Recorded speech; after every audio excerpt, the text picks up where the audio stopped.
નમસ્કાર, જય હિન્દ. સમાચાર ડાયરીના વિશેષ કાર્યક્રમમાં આપનું હાર્દિક સ્વાગત છે. હું છું આપની સાથે માનસી.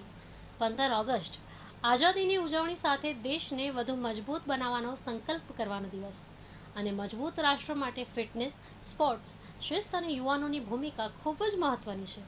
આજે આપણે વાત કરીશું એવી વ્યક્તિ સાથે કે જેમણે છેલ્લા 14 વર્ષથી વધુ સમયથી સ્પોર્ટ્સ, ફિટનેસ, સેલ્ફ ડિફેન્સ અને યુવાનોના માર્ગદર્શન માટે સતત કાર્ય કર્યું છે. સ્પોર્ટ્સ માત્ર મેડલ જીતવાનું માધ્યમ નથી, તે યુવાનોમાં શિસ્ત, આત્મવિશ્વાસ અને દેશ માટે કંઈક કરી છૂટવાની ભાવના વ્યક્ત કરે છે.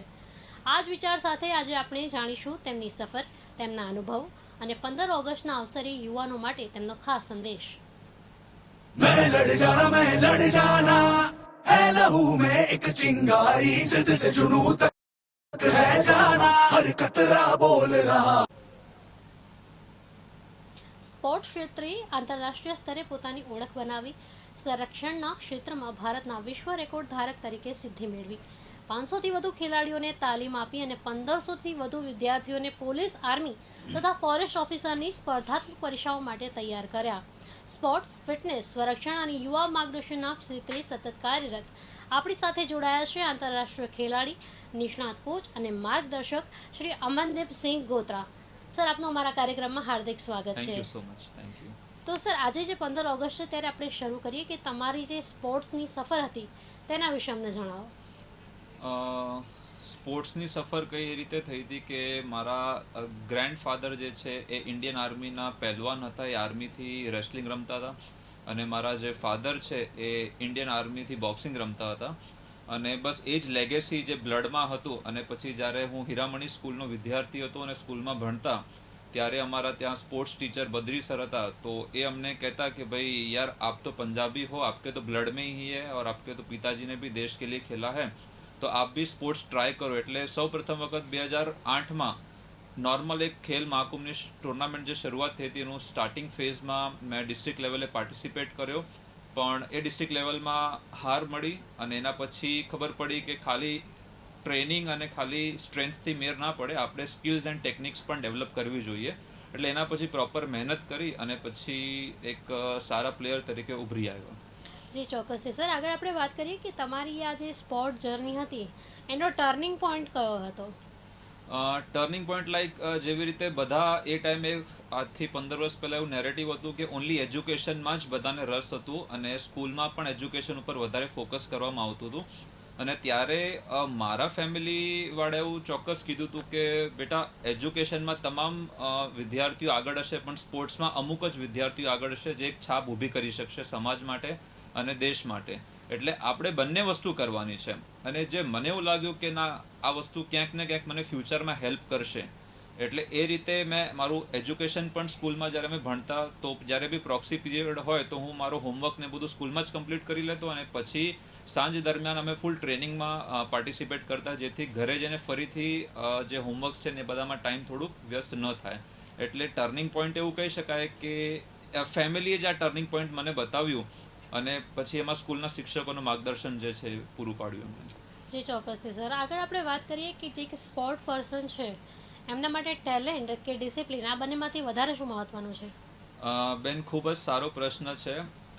ડિસિપ્લિન, મારું એવું માનવું છે કે એક વ્યક્તિમાં ડિસિપ્લિન છે તો જ એ વ્યક્તિ ધરતીથી આસમાન સુધી જઈ શકે છે. એટલે ડિસિપ્લિન સૌપ્રથમ હોવું જોઈએ, કારણ કે કોઈ પણ ફિલ્ડમાં આપણે આગળ જવું હોય અથવા એ ફિલ્ડના માસ્ટર બનવું હોય તો જો ડિસિપ્લિન, શિસ્ત આપણામાં હશે, અનુશાસન આપણામાં હશે તો જ આપણે એ ફિલ્ડમાં આગળ વધી શકીશું. અને ટેલેન્ટ બાય બર્થ, અમુક લોકોને જ 1% એવો ક્રાઇટેરિયા જે બાય બર્થ જેમને ટેલેન્ટ મળતું હોય છે, પણ જો ટેલેન્ટ એન્ડ ડિસિપ્લિન સાથે એક સાથે નીકળે તો આપણે સ્પોર્ટ્સમાં ઓલિમ્પિક સુધી પહોંચી શકીએ, અને કદાચ આપણે રાજકારણનું એક્ઝામ્પલ લઈએ તો એમાં આપણે પ્રધાનમંત્રી સુધી પહોંચી શકીએ. જી ચોક્કસથી. આગળ સર આપણે વાત કરીએ કે તમારી આ જે જર્ની રહી હતી તે દરમિયાન સૌથી મોટો પડકાર કયો હતો તમારા માટે? જેમ કે મેં મારું સ્કૂલિંગ હીરામણી સ્કૂલથી કર્યું છે, ને ત્યાં રેસલિંગ અને જુડોનો બહુ કલ્ચર હતો, એટલે ત્યાંથી રેસલિંગ અને જુડોથી મેં મારી શરૂઆત કરી. અને પછી વિચાર્યું કે બોક્સિંગ પણ રમીએ, કારણ કે જે તે સમયે 2009-10માં પંજાબના ઘણા બધા ખેલાડીઓ ઇન્ટરનેશનલ લેવલે બોક્સિંગમાં મેડલ જીતીને આવતા હતા. એટલે અને ફાધર પણ બોક્સિંગ બેકગ્રાઉન્ડથી રહ્યા છે, તો બોક્સિંગનો જ્યારે પ્રયાસ કર્યો ડિસ્ટ્રિક્ટ લેવલમાં ત્યારે 2012માં એવો આઈબાનો રૂલ આવ્યો કે જે પણ ખેલાડી છે એમની ક્લીન શેવ હોવી જોઈએ, એટલે કે એમની બિયર્ડ દાઢી ન હોવી જોઈએ.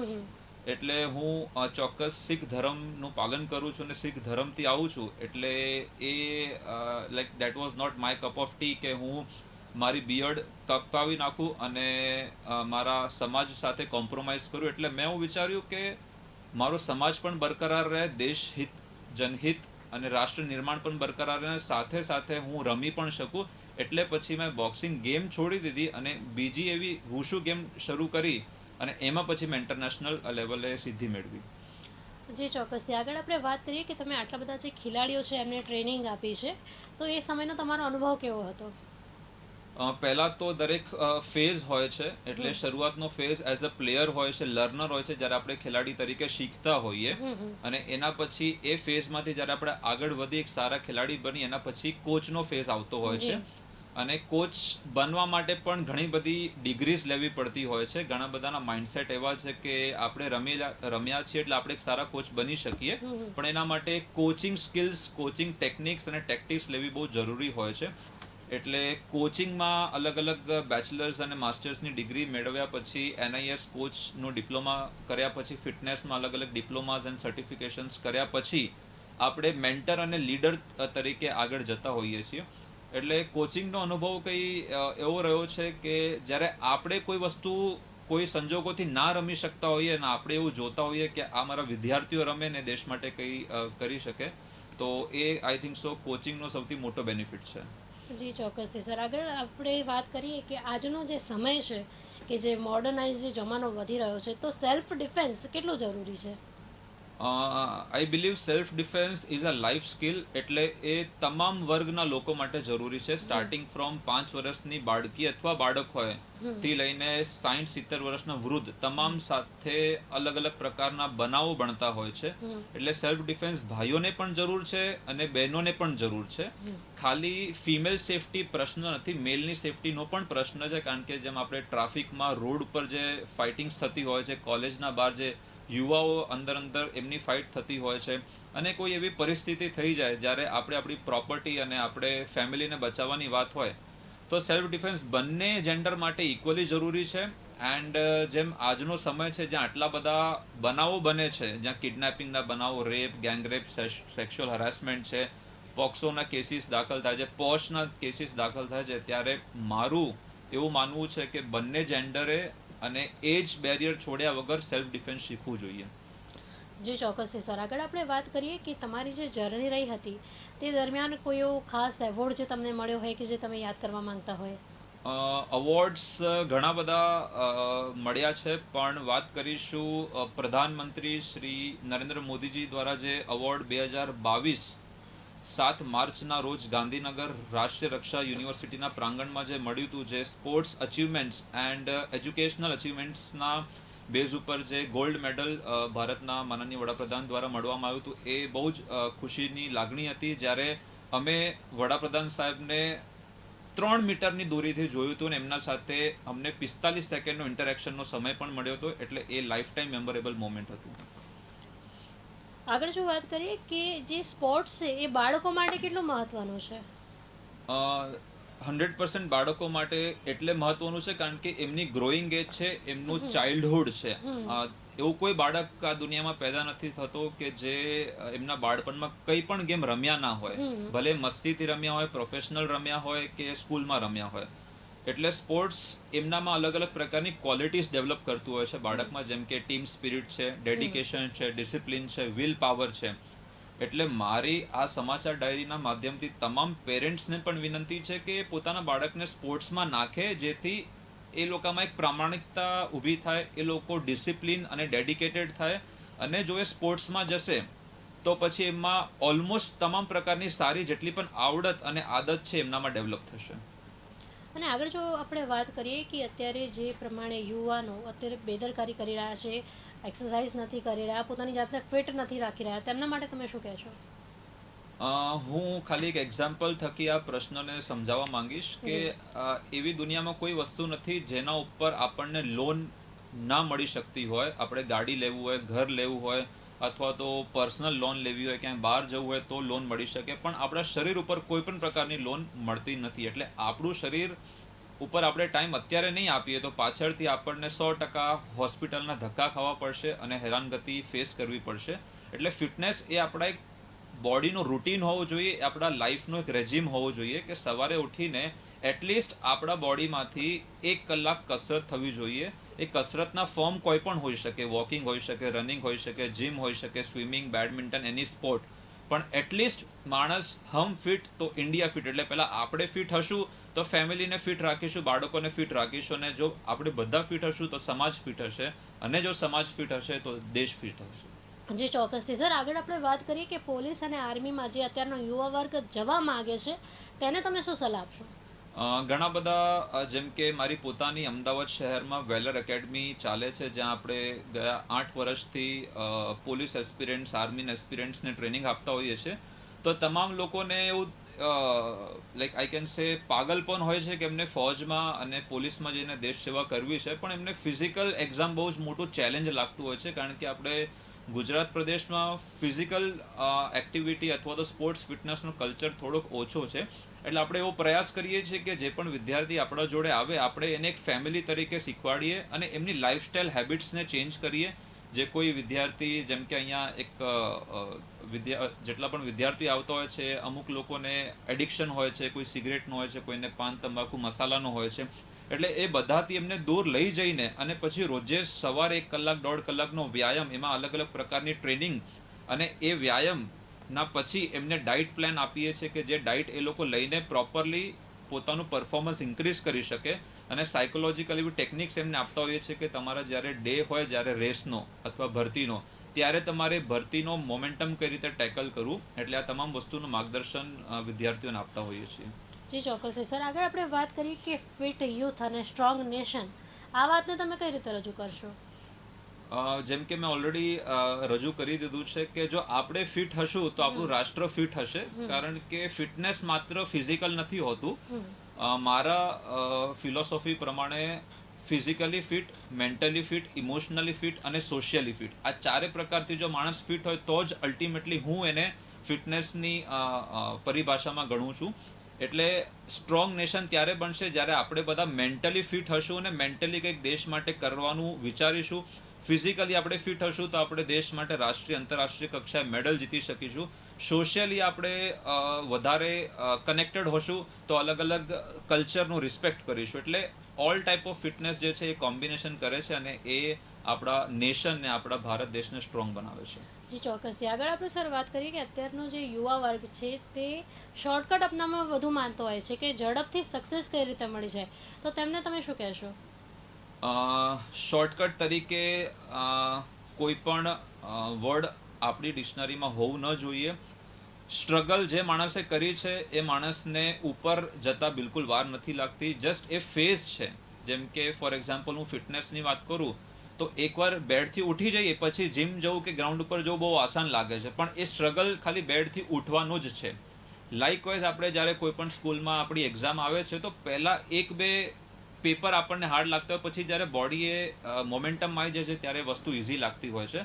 એટલે કોઈ પણ પ્રકારના શોર્ટકટના રસ્તાઓમાં જવું નહીં. કોઈ એવો લોભ લાલચ આપે કે આ વસ્તુથી, આ સ્ટીરોઇડથી, આ પ્રોટીનથી કે આ એનાબોલિકથી તમે ઓછા ટાઈમમાં સારું પરફોર્મન્સ કરી શકો, તો એ બધામાં બિલીવ ન કરવું. Hard work can lead you to the success, અને એ ફર્સ્ટ સ્ટેપ છે સક્સેસનું. જી ચોક્કસ સર, આપણે જે પ્રમાણે વાત થઈ ડિસિપ્લિનની, પણ યુવાનો છે જે કરવા માગે છે પણ એવું કહે છે કે હું ડિસિપ્લિન નથી, તો હું આ બાબતે આગળ સ્પોર્ટ્સ ક્ષેત્રે આગળ નહીં વધું, તો આ વિશે તમે શું કહેશો? આ તો વસ્તુ એવી થઈ કે બધાને ઉપર વ્યવસ્થિત રીતે જવું છે પણ કોઈએ મહેનત નથી કરવી. એટલે ડિસિપ્લિન હોવું એ આપણી જાતમાં એક કોન્ફિડન્સ ડેવલપ કરે છે. જેમ કે હું મારી વાત કરું પર્સનલી, તો મારું પર્ટિક્યુલર ડિસિપ્લિન છે કે મારે 4:30 વાગે ઉઠી જવાનું છે, એટલે ઉઠી જવાનું છે, અને રાત્રે 10:30 સૂઈ જવાનું છે. એટલે આવું ડિસિપ્લિન, અલગ અલગ પ્રકારનું ડિસિપ્લિન હોઈ શકે છે. કોઈને એજ્યુકેશનનું એવું ડિસિપ્લિન હોય છે. એટલે જો તમારામાં અનુશાસન છે તો તમને સિદ્ધિ બહુ જ ટૂંક સમયમાં મળવાની શક્યતા વધી જશે. અને જો ડિસિપ્લિન તમારામાં નહીં હોય તો જે તમને ટાસ્ક આપવામાં આવ્યો હોય એ ટાસ્ક તમે પ્રોપર ટાઈમ ઉપર નહીં કરો, કારણ કે તમને ઇમ્પોર્ટન્સ જ નહીં ખબર હોય, એની વેલ્યુ જ ના ખબર હોય કે ટાઈમ કેટલું ઇમ્પોર્ટન્ટ છે, ઇન્વેસ્ટમેન્ટ ક્યાં કરવું જોઈએ, આપણે મની ઇન્વેસ્ટમેન્ટ ક્યાં કરવું જોઈએ. એટલે ડિસિપ્લિન એક બ્રોડ પ્રોસ્પેક્ટિવ છે, ખાલી ફિટનેસ અને સ્પોર્ટ્સમાં પૂરતું જ ડિસિપ્લિન શબ્દ નથી, એ તમામ ફિલ્ડમાં પણ એ ડિસિપ્લિન જે છે એની ચોકસાઈ કરવામાં આવે છે. જી ચોક્કસથી સર. તમે આટલા બધા જે વિદ્યાર્થીઓ છે એમને કોમ્પિટિટિવ એક્ઝામ માટે તૈયાર કર્યા છે, ત્યારે સામાન્ય જે હોય છે તે પડકાર કયો હોય છે એ લોકો માટે?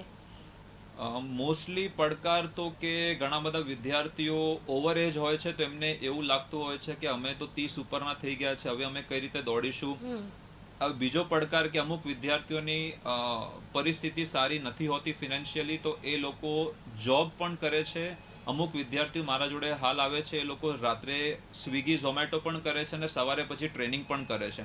એટલે મારું એવું માનવું છે કે जिसके मन में पागलपन है और वो धगस है कुछ करने की, તો એ કોઈ પણ પરિસ્થિતિમાં એ વિદ્યાર્થી સક્ષમ બની શકે છે.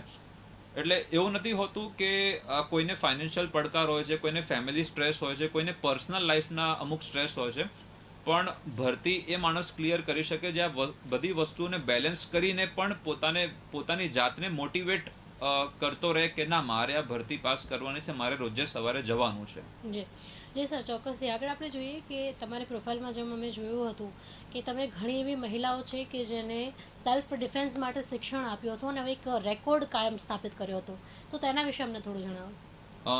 2023માં સુરતના ગજેરા ગ્રાઉન્ડ ખાતે જૂનના મહિનામાં અમે સ્વામી હરિપ્રકાશ દાસજી જે સારંગપુર મંદિરના જે મુખી છે એમના દ્વારા અમને આમંત્રણ આપવામાં આવ્યું હતું અને અમે સુરતના ગ્રાઉન્ડમાં ગજેરા ગ્રાઉન્ડમાં 25,000 બહેનોને એક સાથે સ્વરક્ષણની સમજ પ્રેક્ટિકલી અને થિયરિટિકલ પૂરી પાડી હતી. અને એ એક સાથે 25,000 મહિલાઓને, તમામ એજ ગ્રુપની મહિલાઓ બહેનો ત્યાં આવી ગઈ અને એમને 1 કલાકની સેલ્ફ ડિફેન્સ ટ્રેનિંગનો અમારો જે છે આ વિશ્વ રેકોર્ડ અમે સુરતમાં બનાવ્યો હતો.